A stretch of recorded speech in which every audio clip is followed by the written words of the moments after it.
په دې کې اولنی سوال ډېر فایدهمند دی، ځکه چې زموږ د حالاتو سره او د هغه مسلې سره تعلق ساتي چې هغې کې زموږ ډېر خلک واقع دي. سوال د دې رور دا دی، او په سوال کې بل سوال هم دی، یعنې دوه سواله یې کړي دي. یو سوال دا دی چې موږ ځان له کور جوړ کړو او عامه چې کومه لار ده هغه ډېره غټه لار ده، نو د هغې نه څه برخه موږ معمولي حصه موږ دې کور ته رادننه کړه، هغه لار موږ ونیوه او تلونکو راتلونکو ته پکې څه نقصان نشتی، لار دومره کولاو ده. دا کار صحیح دی او که نه؟ دویم، د بجلۍ غلا کول، کونډه غورځول یا په بلې طریقې سره، دا به جایز وي او که نه؟ ځکه چې بعض وی دا روایي چې کله حکومت ستا حق نه درکوي. جواب د دې مسلې اول په دې ځان پوه که عامه لار چې ده دا د ټولو حق دی. عامه لار دا ملکیت د ټولو دی، حق دی.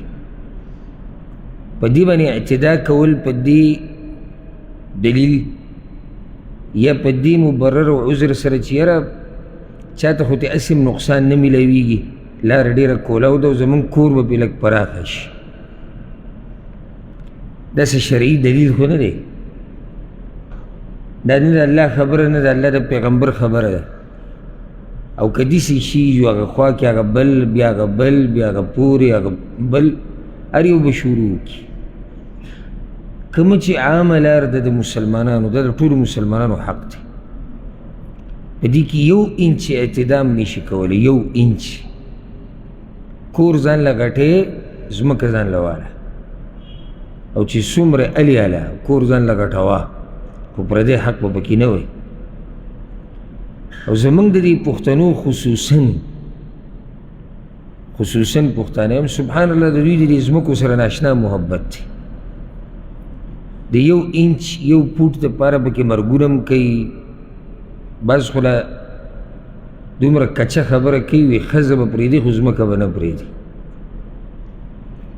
د دې دپاره دروغ هم وایي، د دروغو ګواهانې پکې هم بعض ورکوي، بعض پکې د دروغو قسمونه خوري، بعض پکې ښځې طلاقوي، زما باندې دې ښځه طلاقوي که دا داسې، او خو ته پته چې دې دروغ وایي، خو صرف دا چې لږ معمولي انچه فوټ دوه دا ځمکه ده ته راواوړي.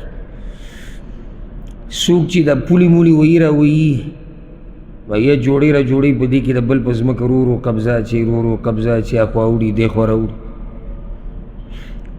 او دومره کمقلي خوشحالي چې یعنې زه په یو فایدهمند کار کې لګیا یم، ځان ته مې ځمکه زیاته کړه او داسې مې کړه او دغه مې کړه. حدیث کې راځي چې چا یو لیش ځمکه ظلمن واغسته، یو لیش څه ځمکه ده، قیامت په ورځ به الله ربالعزت د 2 واړه ځمکې د غاړې ته ور واچوي.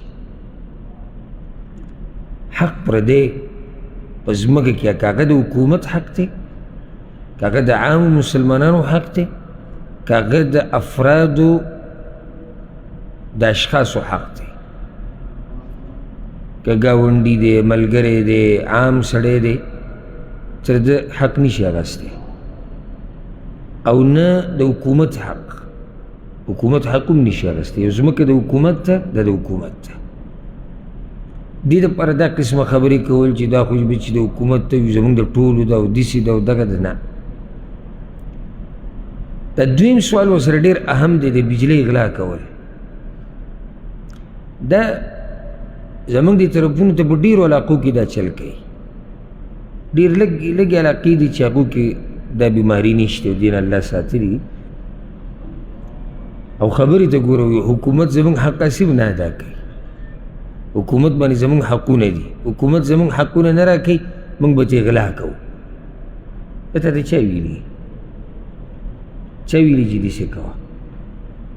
دا بجلي نه ده، دا هم د ټولو حق دی. ګورې دی وایي ستا حق نه دی ته دې غلا کوې، دا د ټولو حق دی. نو چې د ټولو حق دی او ته دې ته نقصان رسې، یا ستا د دې کار د لاسه نورو مسلمانانو ته نقصان رسي ته مجرم یې. ځکه داسې علاقو کې که خیال هم کړی ته حکومت بجلي هم نه ورکوي دوی له. ولې؟ ځکه چې غله دي د بجلۍ. نو څه چې کري هغه به ریبې، څه چې کري هغه به ته ریبې. بیا دا ګیلې مه کوه چې دلته بجلي نشته دلته دا نشته. مخکې ورځ کې یو کس لګیا و یو علاقه کې بجلي په ځمکه کې تلې ده، په ځمکه کې دا هم نه چې ښکاره ده. هغې نه هم څه سیسټم جوړ کړی غلا یې ته کړی. او یو کس راته لګیا ووایي دلته یې څه کسان نیولي دي دکه زموږ د دې طرفونو دغه د ایشیا د ملکونو ده بر صغیر د ملکونو څه کسان یې نیولي د جومات د بجلۍ نه د اوسېدو ځای ته لېڼ بولی. هدیم خوشحاله دی چې لکه ژوند تېروي، غلا یې کړې د ژوند تېروي. جومات د دلته خو جومات بجلي حکومت بیل ورکوي، معاف ورته نه وي، بیل حکومت ورکوي. د دا بجلي ځان ته هم بولې د استعمالوي، خوشحاله دي. یاره د بیل نه خو ځان معاف کړی دی، ګورې ورته نه. هغه ذلت د دنیا خو پرېږده چې دلته راونیوی شو، تصویران یې په میډیا خواره شو چې دا غله دي، خو آخرت هغه ذلت ته وګوره. نو په دې باندې که یو حکومت حق نه ورکوي د یو فرد، الله به د قیامت پر ورځ د دې مشرانو نه تپوس کوي. هغوی هم ځای را روان دی او الله به دې تپوس کوي. خو دا خو مطلب نه شو چې موت هم شروع وکړو. موت هغه ایره بجلي ډېره ګرانه ده، که ظلم کړی حکومت الله به دې تپوس کوي. خو زما او ستا دپاره د بجلۍ د ګرانېده دا جواز د غلا نه جوړوي چې ته غلا کوه. اوبو بل ډېر راځي نو څه کې غلا شروع کړې. سبا له به ته وایې چې یاره په حلاله پیسې ګټل ګران شوي دي، شروع په څه باندې وکړه؟ په حرام. واده کول ګران شوي دي، څه وکړو؟ زنا شروع کړه. داسې به کوې بیا. نو که څوک زموږ حق نه راکوي د هغه نه به تپوس څوک کوي؟ الله به دې کوي. د حکومت سره خو افراد ډګر نشي وهلی، ځکه خو شریعت دا ویلي دي ځای په ځای چې د مسلمان حاکم اطاعت پتا دی، سوای په ګناه کې. ګناه کې بوله خبره نه مني. اگر که وایي ستا مال والي ستا ملا ووایي او تا جیل ته واچوي او ذلیله دي کړي، بیا به هم ته بغاوت نه کوې، ځکه چې بغاوت کې نقصان دی. نو ستاسو څه مطلب دی چې دا خبره په دې ځای پاتې شوه داسې. تا چې صبر وکړو الله تعالی اجر درکوي، او چا چې تا سره زیاتی کړی د هغه نه به تپوس الله به دې تپوس کوي. نو د بجلۍ دا غلاګانې ما ته یو ورځ یو کس وی بعضو مولیانو دا فتوا ورکړې ده چې د بجلۍ دا غلا جایز ده. ولې لکه دا زموږ حق دی، دا زموږ حق دی، دا یوازې ستا حق دی، دا خو دلته چې څومره خلک اوسېږي دغه ټولو حق دی. تا څنګه ډاکه په دې باندې اچولې ده؟ دغه شان د ده د لاسه ما تاسو ته ووایي که نه چې د داسې قسمه خلکو د لاسه ټولو نه بجلي کټ شي. که یو کس بیل هم ورکوي، یو کس رښتینی دی، یو کس غلا نه کوي، هغه هم د دوی د لاسه په عذاب شي. بیا د دې قسمه خلکو د لاسه بیل په دې نورو پسې زیات راځي. ولې؟ ځکه چې د بجلي استعمال خو کېږي او میټرې یو څو لګېدلي دي، نور خو میټرې نشته. دا ټول زور د دغه یو څو کسانو نه وځي چا چې میټر لګولی دی. تا څومره ظلمونه وکړو، غلا دې وکړه، د بل مسلمان سره دې زیاتی وکړو، په هغه دې بوج راوستو.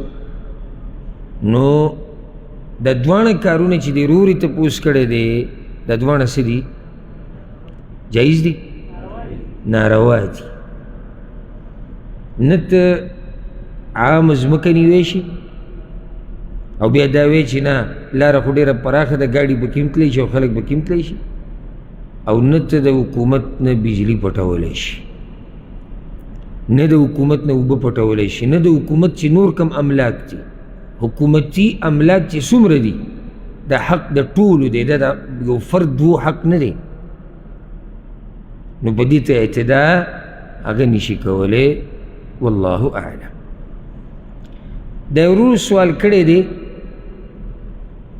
یو چا دا خبره کوله چې حدیث کې راغلی دی چې د چا نه یو نوڼۍ کته ولیږي او ډوډۍ یو ټوکړه ولیږي او دی راوچته کي نو الله رب العزت به دله نیکمله بچي ورکوي. نو دا خبره صحیح ده که نه؟ الجواب، اول دا خبره یاده کوي چې شریعت موږ ته دا ادب ښوولی دی چې د نعمتونو به قدر کوئ. د شریعت موږ ته دا ادب ښوولی دی چې د نعمتونو به قدر کې، او د نعمت قدر دا دی چې شکر یې ادا کې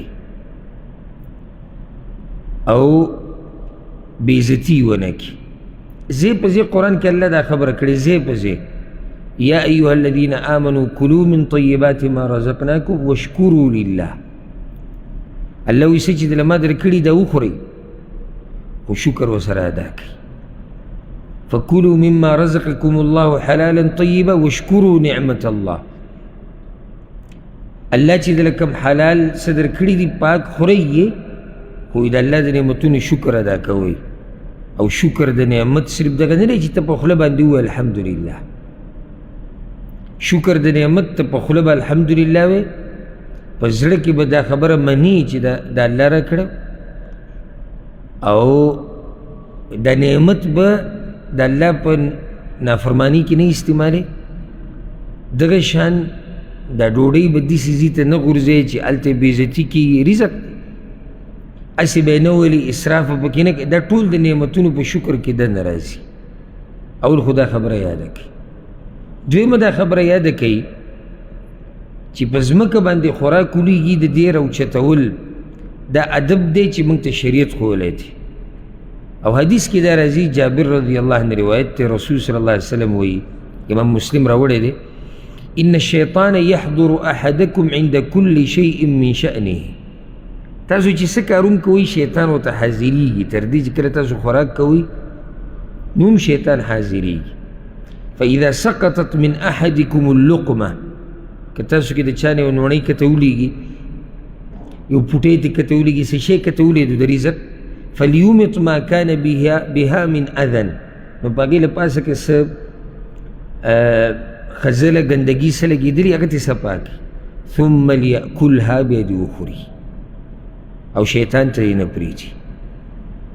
بل حدیث کې هم داسې راځي، امام مسلم راوړی دی، انس بن مالک رضی الله عنه چې رسول صلی الله علیه وسلم به کله خوراک وکړو نو دا ګوتې به یې وڅټلې. دم ادب دی، دم ادب دی. او یو حدیث کې داسې هم راځي، او په دې حدیث کې هم شته، فانکم لا تدرون فی ای طعامکم البرکه. په تاسو ته دا پته نه چې کوم خوراک کې برکت کېدای شي، دلته کې برکت یې کوم چې ګوتو پورې نښتی. وی رسول صلی الله علیه وسلم به دا کار وکړو، او وی دی یو ورځ وی چې تاسو کې د چا نه د خوراک په دوران کې څه ولیږي کته نو روایلی صفای کوي، ولیأکلها، ودې خوري او شیطان ترې نه پرېږدي. دا ادب دی چې رزق که ته ولیدو څه چل وکړه راوچتې کړه. دې کې ډېر حکمتونه او فایدې دي. د ټوله لویه فایده او حکمت پکې دا دی چې دا د رسول صلی الله علیه وسلم د حکم تابعداري کول دي. یوازې دا پوره دی د مسلمان دپاره. دویم دې کې عجزي ده، تکبر ختمېدل دي. که ته تکبر کې چې لرې کړه. یو نیم سړی خو بلکل ځان یې داسې کړی چې ته به حیران شې د تکبر ته، او خندا به هم درې شي او تعجب به هم وکړي، او په زړه کې به سوال وکړي که الله په ده باندې دا رزق بند کړي نو دی به د کوم ځای نه را پیدا کړي. تکبر په دې چې الله وله نعمتونه ډېر ورکړي دي، نو که رب دنه دا نعمتونه والي بیا به څه کوې؟ که دا نعمتونه د الله واغستو ستا دي، تکبر د لاسه او د ډېرو نه یې اخیستي دي، بیا به په دې د وریجو په یو پوټي پسې بړون شي او میلاو به نه شي درته. نو دې کې عجزي ده. دا شان په دې کې بله فایده دا ده چې دا د نعمت احترام کول دي. بل حکمت پکې دا دی شیطان محرومه کول دي د دغه خوراک نه. دا شان دې کې حکمت دا هم دی چې د اسراف نه ځان بچ کول دي. الله اکبر. نن سبا مقابلې روانې دي، مقابلې باقاعده د دسترخوانونو نه ویډیوګانې کېږي، تصویران ویستې کېږي. په دې کې څومره نقصانات دي، دا په خبره کې خبره راله او خبرې نه خبره جوړه شو د فایدې دپاره ته ذکر کم څومره چې زما ذهن کې دي ما چې ته یو پیر دا خبره کړې م د ډوډۍ نه ویډیوګانې نشر کول او تصویران ویسته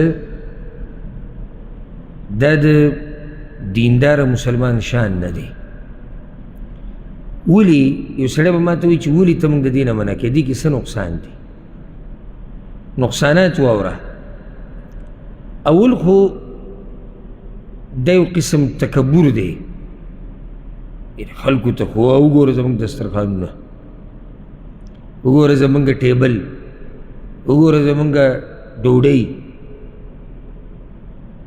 دویم د غریبانانو زړه ماتول دي ته خو داسې ویډیو کې بیا ورته پروت چې څو کسان وکتل څو کمنټ نن سبا جنګ ټول د کمنټ او د لایک روان دی ته خو دې ته بیا خوشحاله چې څو کمنټ یې څو لایک دی خو ته دې ته سوچ وکړه چې دا به غریبانان لیدلي چې د هغوی سره د سکو دپاره سپه اوبه ورته نه میلاویږي د غریبانانو بچو به لیدلي د هغوی به ورته زړه شوی ته د غریب زړه په دې خفه کې بلکې کوشش دا وکړه چې ته د غریبانان را پیدا کړي چې ته مرسته ورسره وکړي الټه ته هغوی خفه کې ګوره دا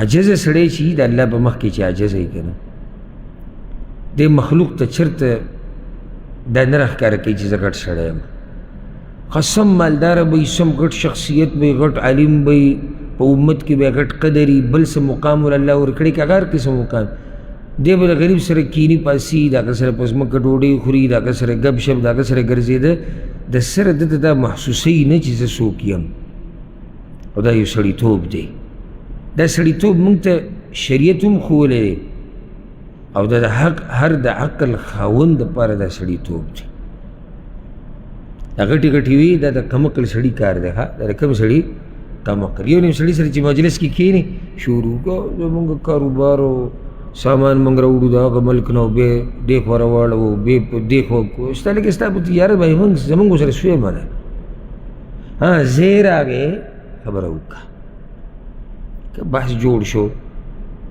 فایده منه خبره ده چاله څه مشوره ورکړې صحیح ده وکړه زموږ پکې تجربه ده ځکه چې موږ هم داسې دا کار کوو خو د ځان نه خبره ټوله دې ته برابرول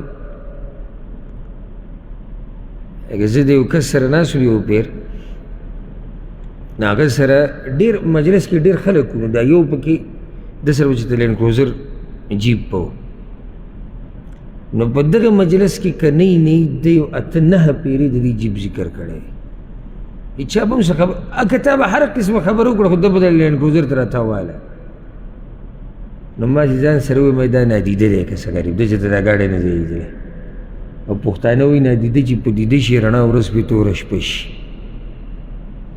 دا چې موړ سړی وی که نه د سړیتوب خاوند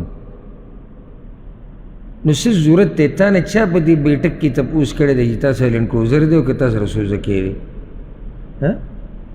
او که تا سره دی نو دې مجلس والا د دې څه فایده ده چاله ورکې که نه په اخره کې قراندازي ورچوي چې چا نوم راووتو د لینډ کروزر به هغه ته پاتې کېږي دا د آدابو خلاف خبرې دي شریعت د سړیتوب د آدابو خلاف دی هر څه خلاف دی نو په دې انټرنیټ باندې دا د خوراک دا ویډیوګانې او دا تصویران او موږ دا وکړو موږ دغه وکړو موږ داسې وکړو اوس یو سړي تجارت دی هغه جدا خبره یو سړی اعلانات نشر کوي د خپل تجارت لکه د هغه هوټل موږ سره په خوراک کې دا میلاویږي موږ سره دا صحیح خو چې دسترخوانونو ویډیوګانې ورکوي نن سبا د کمرو ویډیوګانې ورکوي دا زما کمره ده دا زمونږ کور دی او دا پلانې دی او دا علانې مزه نه کوي دا شي د دې قسمه خبرو نه ځان لرې ساتي وختي ماسپښین مو یو ویډیو ولیده یو ورور د رور نه خفه و دا ویډیو څومره عجیبه ده رور د رور نه خفه دی نو ده پسې ویډیو کړې ده خپل رور نه وایي ته چې نن ما ته دا وې چې ستا ما سره برخه په دې تجارت کې نشته نو دا ما چې دا کړي دی او دا کړي دي د تعجب خبره ده. د دې په ځای د درس له توجه ورکړې فایده به ته وکړي. یو څو خبرې به ځان سره ویسي او دا ویډیو اسم عام چلیږي درس ته بې دینه وایه وایي ته چې دا خبره کوې چې دا داسې او دا داسې او ما چې داسې کړي دا دی به کوم ذکر ورته وایي فیسبوک بیا ما خو پېژندونه چې څوک دی څوک نه دی خو هسې ویډیو مې ولید هغه به هم بیا جواب ورکړی یعنې موږ دې مرتبې ته راورسېدو دې ځي ته موږ راورسېدو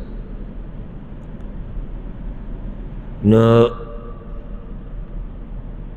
د ډوډۍ او د رزق خبره موږ کوله چې کله دنه راولېږي نو راوچته یې کا د کې عجزیم ده ښه راځو ضرور دې خبرې له چې دا حدیث دي چې د چا نه رزق ولیدو که ته خوراک ستې ولیدو ته راوچت کړو الله به له نیکمله بچي ورکوي.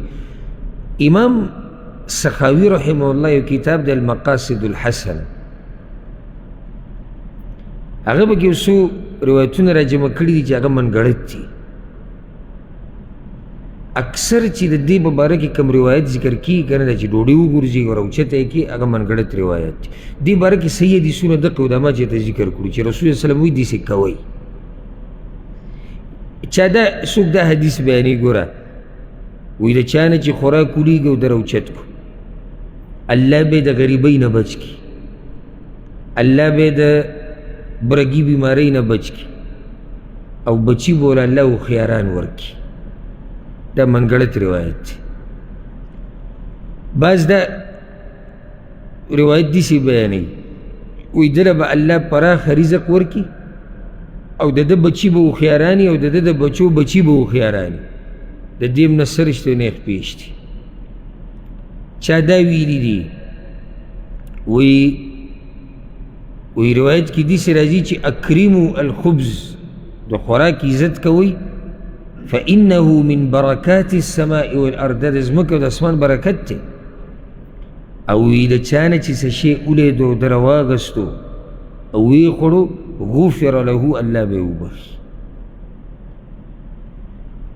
دا منګړت دی. خلاصه دا یاده کړئ دې باره کې چې څه راځي هغه منګړت دي. صرف دغه حدیثونه صحیح دي خو دې ځای کې ته یو فایده ذکر کړم ګوره دې ته ګورئ که ستاسو سوچ تلی او نن به ورته د ډېرو وروڼو خویندو سوچ لاړ شي. زموږ دا مطلب دی چې ډوډۍ ولیږي راوچته یې که معنه دا ده چې ته په لاره روان یې څه خورې او دنه ولیدو یا داسې هسې ناست یې څه خورې ولیدو په دسترخوان زموږ نه ډېر څه ولیږي هغه موږ نه راوچته.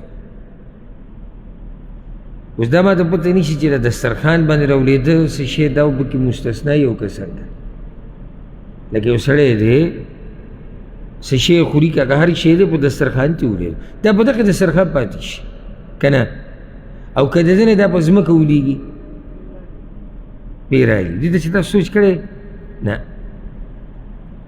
څنګه چې ته د ځمکې نه رالې دغه شان به دسترخوان نه هم رالې ولې دسترخوان باندې ولې د داسې پرېږدي ولې دا رزق نه دی. څنګه چې ته بهر په دې ادب باندې عمل کوې چې څه دنه ولیږي رزق ته یې راوالي پوکې وله ورکړې ویې خورې لکه یو سړی بسکټ خوري نیم تې ولیدو که ته دې زر راوالي یا نوڼۍ د ډوډۍ زر یې راوالي او دا چې په دسترخوان ولیږي بیا ولې نه رالي زما ته پته نشته که دسترخوان دپاره څه خاص اگر راغلي استثنایي حالات نو موږ دې بیا څوک پوه وکړي. دې سره به راته یو بله مسله هم ذکر کړه پرې چې دا خبره ټوله فایده منې شي هغه دا که تاسو خیال کړئ بعض خلک چې دا څه دقته ولیږي ډوډۍ یا څه شی د خوراک نو دې روالي ښکلي کړي او په دې تندي ولګي بیا یې وخوري لیدلی هم داسې که نه بعض خلک یې ښکلی دې باره کې بعضو علما ویلي دي وایي دا روا کار دی خو صحیح خبره دا ده چې دا غیر مشروع کار دی غیر مشروع دی. لکه ګوره زه به ته یو خبره وکړم یو دلیل دې ذکر کوم سوچ وي وکړه. عمر رضی الله عنه چې کله طواف کو صحیح بخاري صحیح مسلم کې دا حدیث دی عمر رضی الله عنه طواف کو او د حجر اسود له چې کله ورغی ښکلی وي نو د حجر اسود ته یې وی وی ما ته پته ده چې ته صرف یو کاڼی نه چاله فایده ورکولی شي نه چاله نقصان ورکولی شي. نو بیا ښکلی ولې وی لولا انی رأیت رسول الله صلی الله علیه وسلم قبلک ما قبلتک. کما رسول الله صلی الله علیه وسلم نه وی لیدلی که نه ما ته نه ښکلی ولې معنی چې زموږ خبره ټوله پیغمبر سره تړلی شوې ده. اوس پیغمبر صلی الله علیه وسلم ډوډۍ چې ته ښکله کړې ده چې ته ولیدلې ده نه. یعنې ګوره عمر بن خطاب وایي که پیغمبر دا کاڼې نه وی ښکل کړی حجر اسود موږ نه ښکلو خو چې هغه ښکل کو موږ یې ښکلو. دغه شان د ډوډۍ مسله ده چې کله په شریعت کې دا نه دي ثابت قرآن او حدیث کې نه صحابه کرامو نه نقل دي چې ادب دا دی چې څه که ته ولیږي روایې له ښکلې که تندي پورې ولګو بیا یې خوره نو موږ بیا دا طریقه د ځان نه پکې څنګه راوباسو. پوه شوئ که نه؟ د ورور سوال کړی دی زما سره کور دی او هغه ما په کرایي ورکړی دی او د کور د کړکۍ چې دي دې کې یو کړکۍ خراب وه او ما دې کس ته ویلي مو چاله چې مې په کرایي ورکړی دا به زه برابروم پای کې ډېر وخت تېر شو ډېر تیز بارانونه وشو او هغه کړکۍ کې دننه اوبه ورغلې او دغه د کور سامانونه یې خراب کړو. اوس هغه ما ته دا وایي چې د دې ذموار ته یې ما له به دا سامانونه اخلي. نو سوال دا دی چې زه د دې ذموار یم او که نه؟ الجواب دا خبره یاده کړي مالک که د کوري که د ګاډي که د بل څه دی چې چاله په کرایي باندې څه شی ورکړي که نه او هغه خراب شي بغیر د مستاجر د څه ګناه د لاسه یعنې د هغه پکې څه دخل نشتی نو د دې برابرول په ده دي. لکه اوس یو سړی کور کې اوسېږي او دیوال کې چون راغی دیوال کې چون دا د دې مستاجر د لاسه خو نه دی چا چې په کرایي باندې ځای نیولی نو څوک به برابري؟ مالک. خو که ده سټکی راغستی او ډزر او دا ټکوال کوي او د هغې د لاسه دیوال کې چون جوړ شو ذموار یې څوک دی؟ کرایدار هغې ذموار شو ځکه چې دا کار د ده د لاسه شوی ده. اوس دې ځای کې کړکۍ د مخکې نه خرابه ده او دا خو واضح ده چې د دې ذموار خو کرایدار نه ده خو هغو ته ویلي دي چې دا برابر کړي هغوی موږ یې برابرو. سبا بل سبا کیسه اوږده شوه بارانونه ډېر زیات وشو اوبه دننه راغلي نقصان وشو دی د دې ذموار دی. څوک؟ مالک ذموار دی. بیا قاعده دا ده هر هغه شی چې تلف شو او ته ضامن وي یعنې په تا ذمواري وه چې ته به یې کوې اوس هغې کې بیا قاعده دا ده چې مثلي یو شی دی چې د هغې په شان بل میلاویږي نو ته به د هغې په شان بل راوړې او که د هغې په شان نه وي نو د هغې قیمت به ورکوې. لکه موږ به وایو چې اوبه دننه رالې او د کمرې چې کوم کټ دی سامان دی هغه یې څه کو هغه یې خراب کو. اوس بازار کې که د دې په شان میلاویږي نو دی به ورله دقه شان الي او که د دې په شان نه میلاویږي بیا به قیمت ورکړي. لکه اوس کیدای شي هغه زوړ ماډل بیا به اندازه ولګي چې یاره دومره په څو میلاویږي یاره په دومره میلاویږي دی به د هغې پیسې ورکوي. او په دواړو حالاتو کې که دی ورله دا شی نوی راوړي او که ورله پیسې ورکوي دغه کم شی چې خراب شوی دی دا د مالک ته پاتې کېږي الا که چېرته دوی یو بل سره اتفاق وکړي چې زه صحیح ده سامان خو زما اوس لږ خراب شوی دی دا سامان به ما ته پاتې شي ته پسې ماله دومره پیسې راکړه دواړه اتفاق وکړي نو دې کې هم څه حرج هغه نشته. که صحیح ده زه خپل سامان ځان سره پاتې کو همدغه خراب سامان زه به برابر کړم، خو ته پسې ماله دومره پیسې راکړه. د دواړو اتفاق وشو، بیا صحیح دی. زه یو دلیل ذکر کړم. حدیث کې یو راځي چې رسول صلی الله علیه وسلم په خپلو بیبیانو کې د یو بیبي سره و، بعض روایتو کې راځي چې عایشه رضی الله عنها سره. نو بلې بیبي خپل خادم راولېږو، د هغه سره په پلیټ کې څه خوراک و، هغه یې راوړ، لوښي کې خوراک و. نو دا طبیعت د زنانو دی، لکه دا بعض وایي که نه، ما د بعضو نه اورېدلي، یاره وایي د دویم واده ته مې زړه کېږي ډېر، خو دا ښځې به د یو بل سره ورانېږي. دله اوس پته نه شي څنګه داسې ښځه دله په کار ده چې هغه د دنیا چې کومې عامې ښځې دي چې دوی د طبیعت نه هغه جدا وي، چې کله دی کور ته ورننوځي دوه ښځې یا درې څلور هغو له تندی ښکل کړي او ټول ورته خاندي را خاندي څلېرویشت ګنټې. نو کم کس چې دا قصې کولې پوه شه چې دی کولو والا نه دی، ځکه چې بعض څه وایي وایي دا دوه بیا به چغې وایي او جګړه جوړوي او داسې کوي، د سړي ژوند لنډ تنګ کړي. دا 2 ورځې مخکې زه یو کس سره ګاډي کې روان وم چېرته، نو هغه یو پکې دا خبره وکړه، مړه وایي دا 2 داسې لنډ تنګ کړي د سړي دا ژوند، او ما دا یوې لنډ تنګ کولی نه شي. راشه ما زه درته وښیم چې یو ښځه ده هغه سړی دې ته پکې جوړ شي چې ځان وژنوه. دا خو د ښځې د سړیتوب او د هغې دغه پورې تعلق ساتي. نور زنانه فطرت دا دی چې دا بني نو دوی له په یو بل نه دوی له غیرت ورځي. اوس رسول صلی الله علیه وسلم د خپلې بیبي سره کوټه کې دی او بلې چې دی خوراک راولېږو، په دې وخت هغې طبیعت ګډوډ شو. نو هغې دې ایستل وکړو چې هغه کم خادم سره چې لاس کې لوښی دی د هغه د لاس وي، نو هغه لوښی هم راولېدو مات شو او خوراک هم ګډوډ شو. نو رسول صلی الله علیه وسلم دې چل وکړو چې بل لوښی یې راواغستو او په هغې کې خوراک چې کوم ځای شی و د هغې په شان یې د دې نه راواغستو بل او خادم له یې ورکړو او بیا وی اناء باناء و طعام بطعام، لوښی د لوښي په بدله کې، خوراک د خوراک په بدله کې. مثل شتي که نه، هغه لوښي په شان لوښی پروت و، نو چې لوښي په شان لوښی پروت و دی په بدل کې دغه لوښی ته. دا ما تاسو په دې دلیل ذکر کړو چې یو شی میلاویږي هغه شان به بل ورکوې، خو که هغه شان نه وي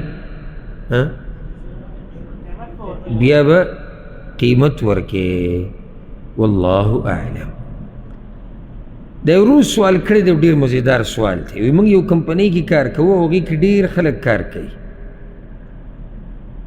او دا کمپنۍ والا موږ له خوراک راکوي، د یو ټیم خوراک موږ له راکوي، هغه بیا پاتې شي. نو زه هغه ځان سره راوړم کور ته، ډېرې ته کور ته عرض کې چې دی دی هلته راوړي. دا به جایز یې او که نه؟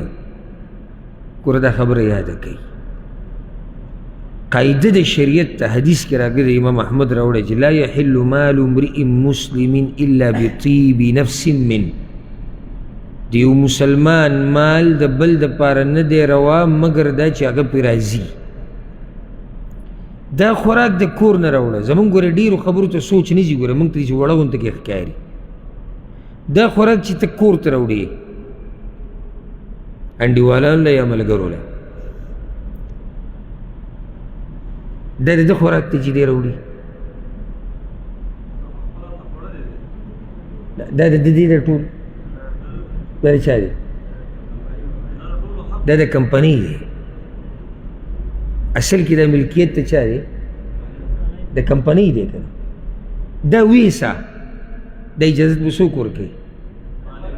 دا به مالک ورکوي. لکه ته ما کراري ډوډۍ دې وخوړه، اخره کې تیلی دې جیب کې راوړي او ورسه نه، څنګه یې وړي؟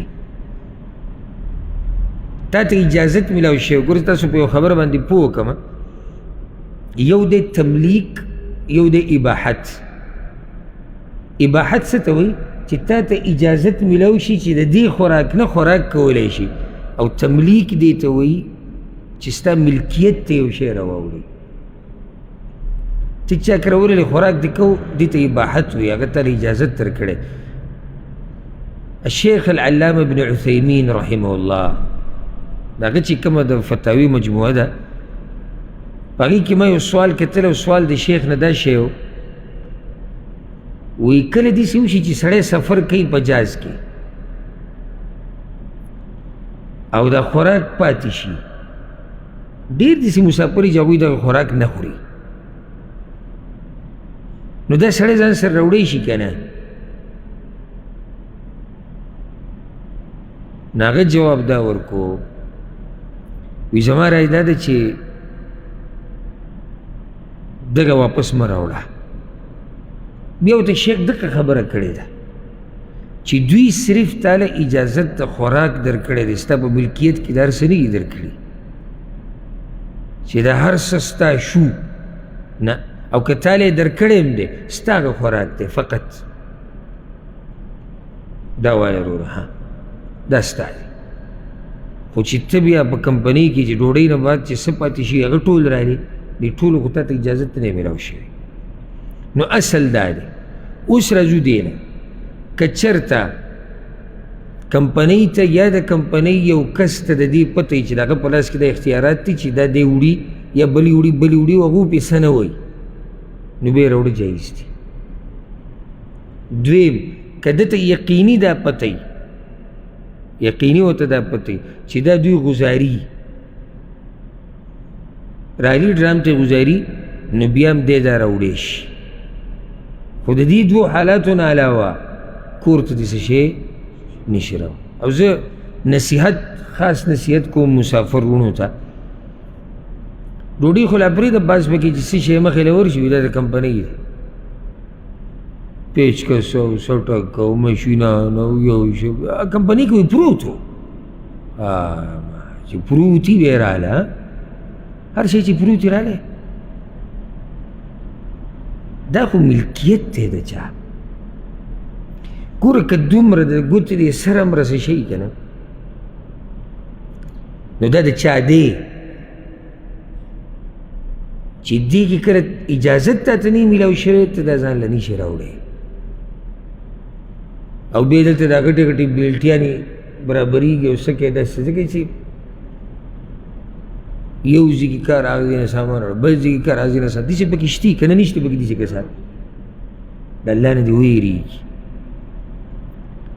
لکه اوس یو کس درغی مزدور او ستا په کور کې کار کوي او کور کې یو ګاډۍ ولاړه او د خاورو دپاره چې استعمالېږي او هغه ځان سره کور ته راوړه لکه ولې وایي دا هلته ولاړه وه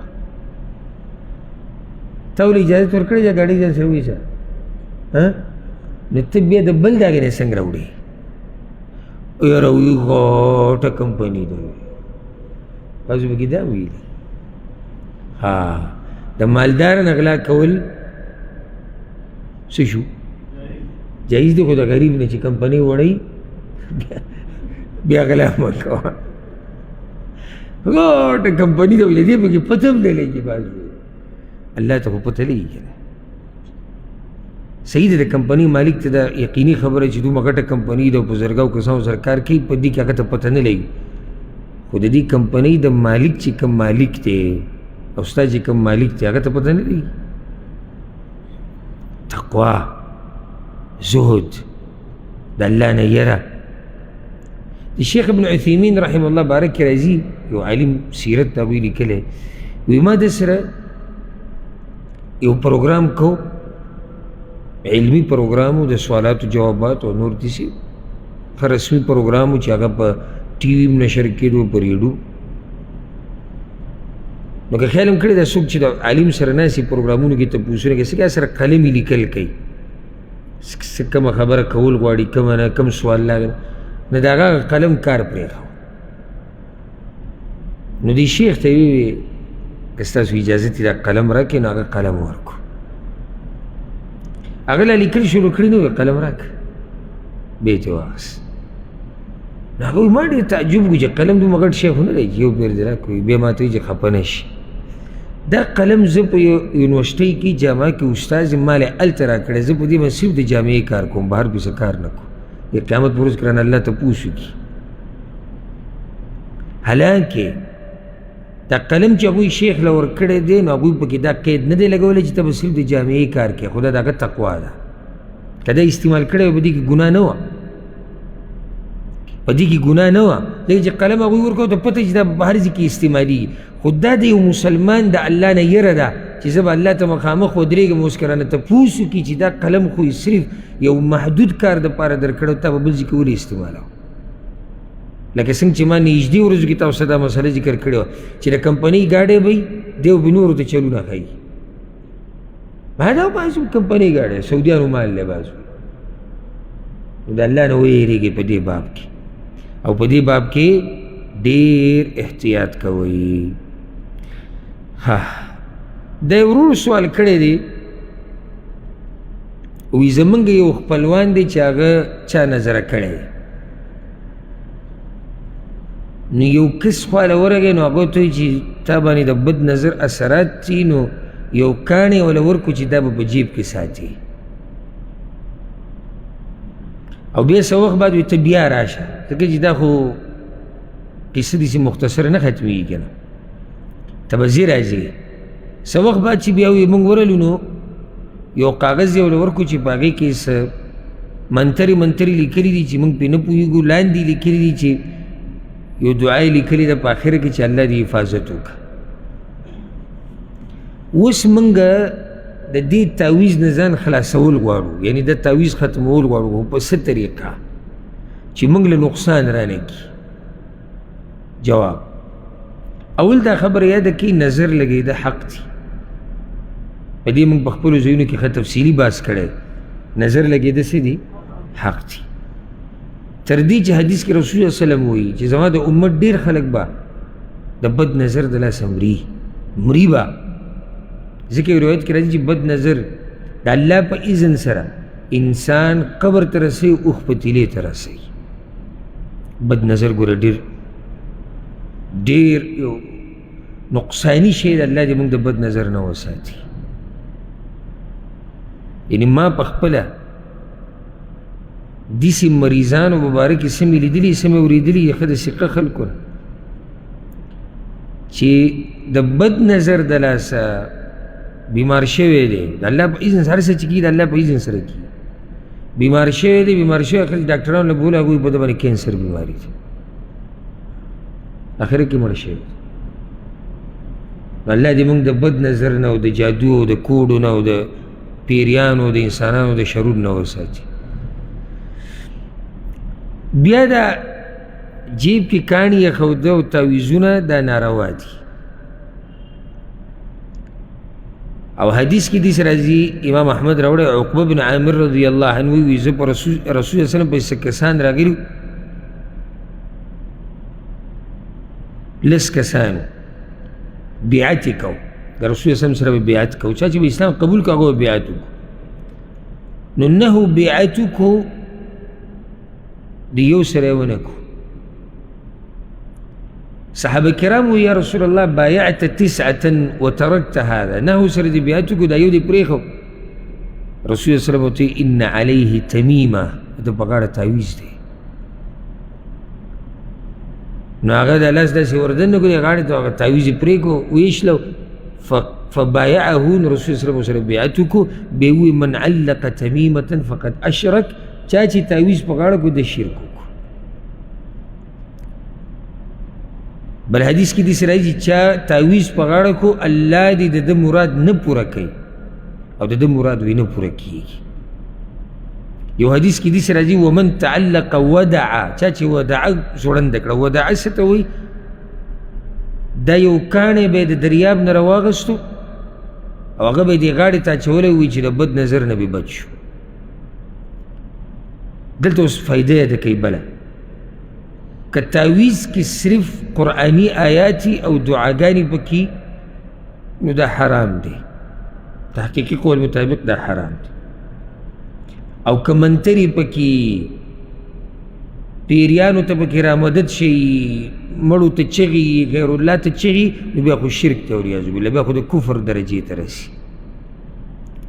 څنګه به د دې نه ځان خلاصوې؟ خلاصول څنګه دي؟ کټې کا او ختمې کا. ګوره کله داسې چې یو شي کې غوټي، اکثر دا جادو کې دی، چا باندې جادو شوی که نه د غوټې ورکړي، نو دا غوټې به کولاو کړي. بیا که څه شی تا ته میلاو شو که نه، نو هره برخه یې د بل نه جدا کا.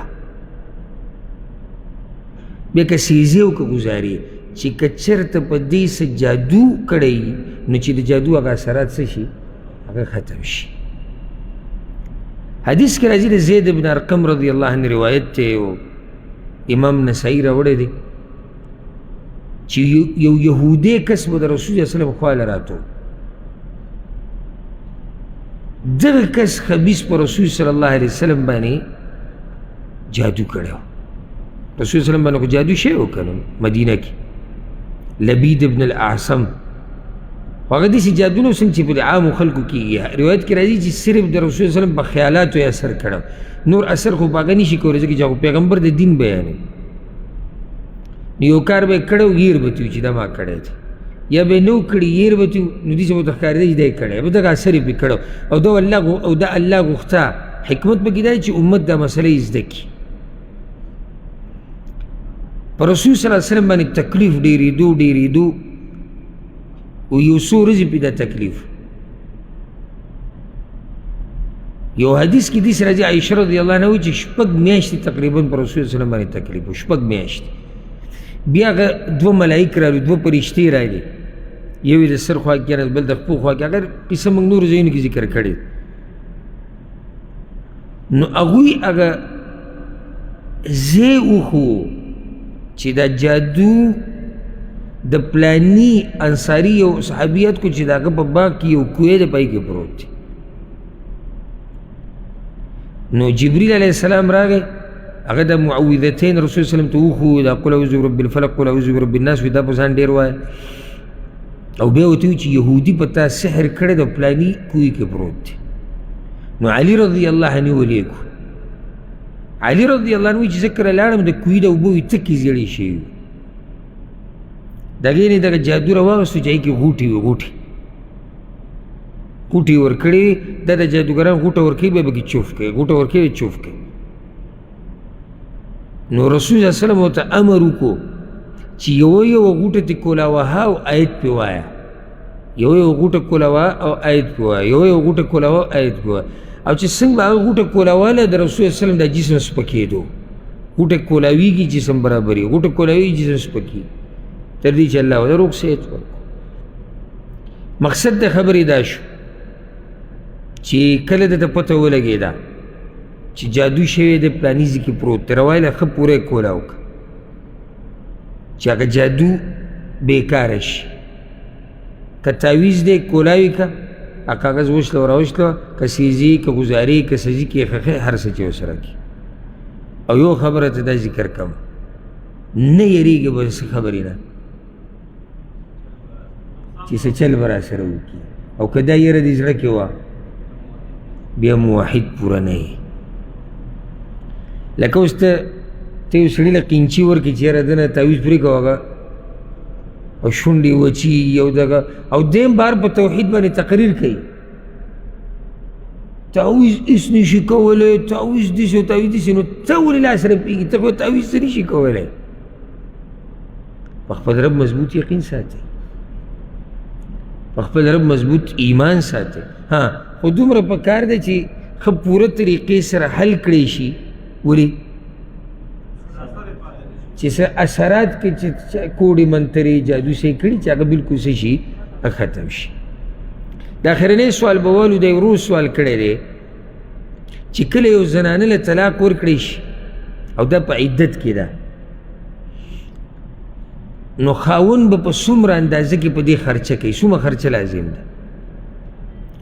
او ګوره دا مسله یاده کړه، کمې زنانه ته چې رجعي طلاق ورکړی شي، رجعي طلاق کم یو دی، او واپسي به کېږي، واپسي به کم یو کې کېږي، اولنی او دویم کې کمی زنانه ته چې رجعي طلاق ورکړی شو اولنی دی یا دویم دی نو د دې د اوسېدو بندوبست او د دې خرچ خوراک په خاوند باندې دی د عدت په دوران کې همیشه دپاره دا چې نه همیشه هغه ملامت دی چې ته به دې له کور ورکوې او ته به دې له خوراک نه عدت په دوران کې وجه دا ده چې د زوجیت هغه آثار لا پاتې دي رشته لا شتي عدت خو نه دی ختم شوی که نه 3 حیضه عدت دی یا 3 میاشتې د بعضو دپاره یا وضع حمل الله وی اسکینوهن من حیث سکنتم کم ځای کې چې تاسو اوسېږئ هلته ځان سره اوسوئ او فاطمه بنت قیس رضی الله عنها روایت ته امام نسائی راوړی دی وی انما النفق والسكن للمرأة اذا كان لزوجها عليها الرجعه خرج خوراک د اوسېدو بندوبست د ښځې دپاره هله دی چې کله خاوند رجوع کولی شي او رجوع په اولني او په دویم طلاق کې کیږي او دغه شان چې په خېټه بچی د ماشوم د پیدا کېدو پورې خو دا ورسره یاده کوي دا فایده یاده کوي چې د زنانه په خېټه بچی و او خاوند وله طلاق ورکو اخري دریم طلاق دا خو طلاق باین دی بلکل ښځه جدا شوه نو خرچه بیا هم په خاوند ده ولې ځکه چې بچی دی د ماشوم د پیدایشه پورې خرچه په چا ده هغه په خاوند باندې ده ښه دریم طلاق یې ورکو او زنانه په خېټه حمل نشتی نو نه د دې خرچه شتي او نه د اوسېدو دپاره بندوبست ولې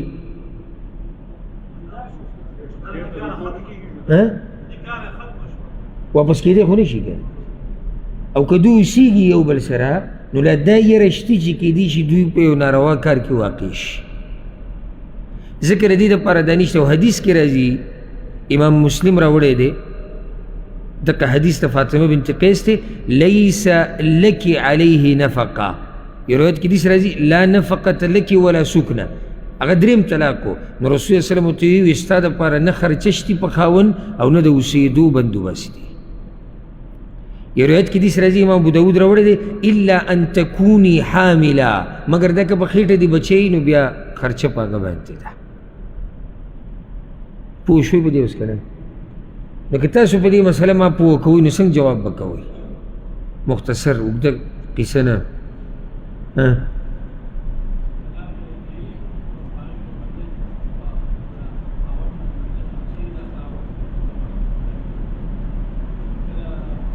په خاوند باندې به خرچوي